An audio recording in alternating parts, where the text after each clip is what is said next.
ಮಕ್ಕಳಿಗೆ ಅನುಕೂಲವಾಗಿ correct time 3 time ಗಾಡಿ ಬಿಟ್ಟೇ ಬಿಡ್ತೀವಿ ಸರ್. ಅಂದ್ರೆ ಹಿಂಗಾಗಾಯ್ತು ಇಲ್ಲ ತೊಂದರೆ ಆಗಲ್ಲ ಕಾಲೇಜ್ ಇದ್ದರೆ ಹೋಗ್ಬೇಕಾದ್ರೆ ಬಸ್ ಜೋತ್ ಬಿದ್ದು ಹೋಗ್ತಾರೆ ನಿಮ್ಗೆ ಯಾವಾಗ ಅನಾಹುತ ಅದು ಗೊತ್ತಾಗುದಿಲ್ರಿ. ಇಲ್ಲ ಅಕಸ್ಮಾತ್ ಬರಲಿಲ್ಲ ಅಂದ್ರೆ ಬಸ್ಸಿಗೆ ಏನಾದ್ರೆ 2 ಬಸ್ ಬಿಡವ್ರಿಲ್ಲ ನಾವು 3 ಬರ್ತಕ್ಕ ಅವು 2 ಬಸ್ಸಿಗೆ ಏನಾದ್ರೆ ಆದ್ರೆ ಹೊಣೆ ಅವ್ರ ನಾವಲ್ಲ.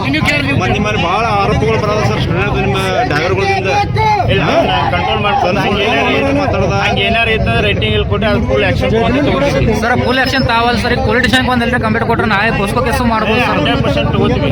ಆಕ್ಷನ್ ಮಾತ್ರ ತಗೋತೀವಿ ಸರ್. ಮತ್ತೆ ಇವ್ರು ಕಂಟ್ರೋಲ್ ರೂಮ್ ಅವ್ರೆ ಈಗ ಏನೋ ಬೆದ್ದಾಡ್ತಾರೆ ಸರ್ ಸ್ಟೂಡೆಂಟ್ಗಳಿಗೆ ಅವಶ್ಯಕತೆಗಳಿಂದ. ಅದಕ್ಕೆ ತಾವೇ ಕಂಟ್ರೋಲ್ ವಿಚಾರಿಸ್ತೀನಿ. ಅವ್ರು ಈಗ ಹೇಳಿಲ್ಲ ಅಂದ್ರೆ ಬೇಜಾರ ಸರ್. ಅದಕ್ಕೆ ಏನು ಮಾಡ್ತಾರೆ ಸರ್?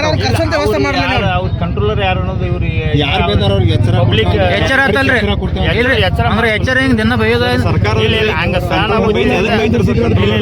ಸಹಕಾರದಿಂದ ಯಾಕಂದ್ರೆ ನೀವು ನಾವು ನಮಗೆ ಬೇಕು, ನಾವು ನಿಮಗೆ ಬೇಕು. ಯಾಕಂದ್ರೆ ಇಷ್ಟೇ ಜೀವನ. ಈ ಸುಮ್ಮನೆ ಯಾಕಪ್ಪ ಅಂತಂದ್ರೆ ಅವ್ರಿಗೆ ಏನು ಅನ್ನೋದು. ಯಾಕಂದ್ರೆ ಮಕ್ಳು ಅಂದ್ರೆ ಎಲ್ಲರಿಗೂ ಅಷ್ಟೇ ದೇವ್ರ ಸಮಾನ. ಅದ ಸರ್. ಅಲ್ಲಿ ಕೆಳಗೆ ಬಂದಾಗ ಒಂದು ಸ್ವಲ್ಪ ನೆಟ್ಟಿಗೆ ಒಂದು ಸ್ವಲ್ಪ ರೆಸ್ಪೆಕ್ಟ್ಲಿ ಮಾತಾಡೋದು ಸರ್. ಎಚ್ಚರಿಕೆ ಕೊಡ್ತೀವಿ ಬಿಡಿ ನಮ್ಮ ಕಂಟ್ರೋಲ್ ಅವರಿಗೆ. ATS ಈ ಅನ್ನಗಳನ್ನ ಕರ್ಕೊಂಬ ಯಾಕೆ ತಲೆ ಕೆಡ್ಸೋದು?